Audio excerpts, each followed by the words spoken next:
like to come up for a story this morning?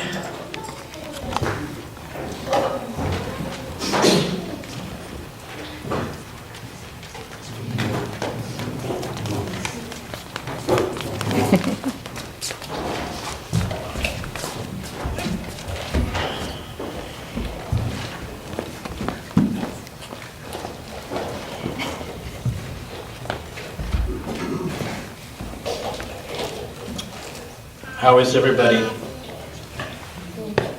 Are you good? No, Are you good? Hannah's not great. That's good. I'm good too. Guess what happened last night? What happened last night? Somebody came over and they broke my hula hoop, so they gave me $10. Wow. So you can buy 2 hula hoops now. I have a story to share this morning. And, well, I wanted to read the story because it's part of what I'm going to say a bit later, but also because it's a story that always reminds me of this time of year when we start to see little ducklings and goslings and little baby quail and all those things arriving. And so this is called Go For It, Ruby.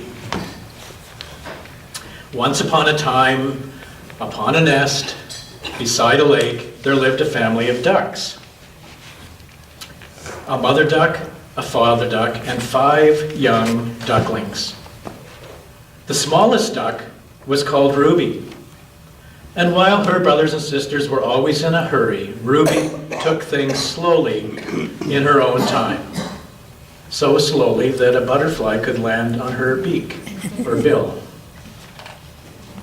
One afternoon, Ruby was exploring the edge of the lake when she spotted Errol, a young gosling, struggling among the reeds. "Fluff and feathers!" Errol cried. "I'm stuck!" "Would you like some help?" asked Ruby. "Yes, please," said Errol.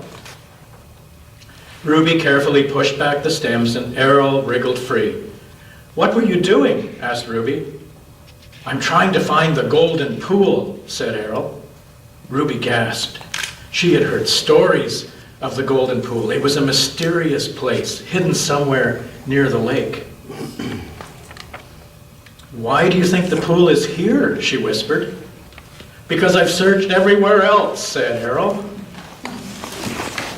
"I just have to get through these reeds," grunted Errol, charging back into the stems. "Are you sure that's the best way?" asked Ruby. "What other way is there?" asked Errol. "Sometimes," explained Ruby, "it's best to stop and think. Let me show you." Errol followed Ruby as she swam slowly through the winding reeds, looking carefully all around her. "There," she said, as a fat fish swam across their path. "He seems to know his way around. Let's follow him." Ruby and Errol followed the fish down a narrow waterway that twisted back and forth between the tall reeds.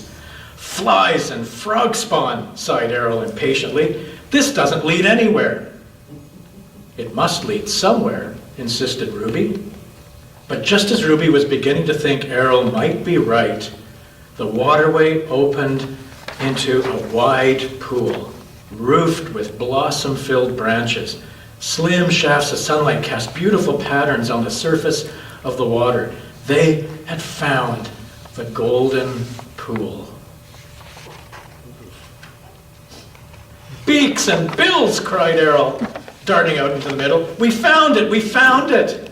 Ruby followed after him, slowly and quietly. It was the most beautiful place she'd ever seen. But then she spotted something odd.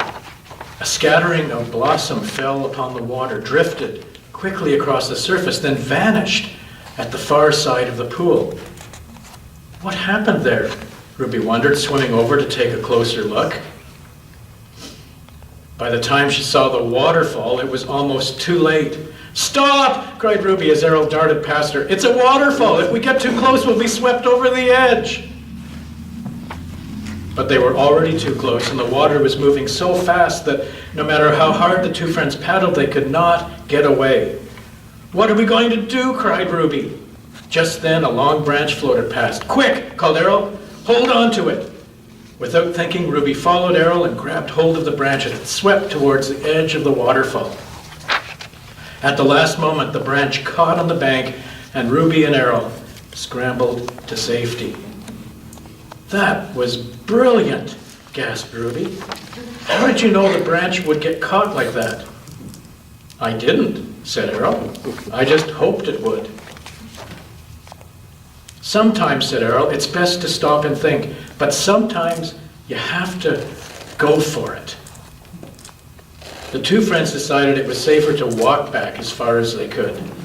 "Fluff and feathers," said Ruby, when the bank eventually ran out. "It looks like we'll have to swim the last bit." Errol smiled. "Are you sure?" he said. "Sometimes it's best to stop and think." But Ruby had already jumped in and was paddling home. "And sometimes," she called back to him, "you just have to go for it."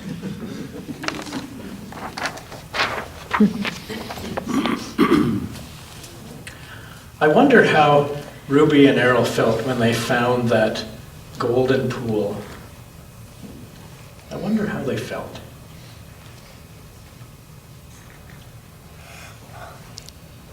And I wonder how they felt when they suddenly saw they were in danger of being swept over a waterfall. Scared. Scared? Worried. Afraid?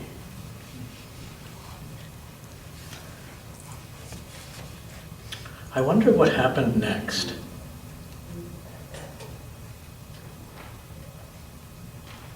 I wonder. Well, that's the story of Ruby and Errol. And I'm hoping that you'd be willing to join me in the song that we started last week. And there's great actions to it, which you're all invited to join us in. Like a Rock.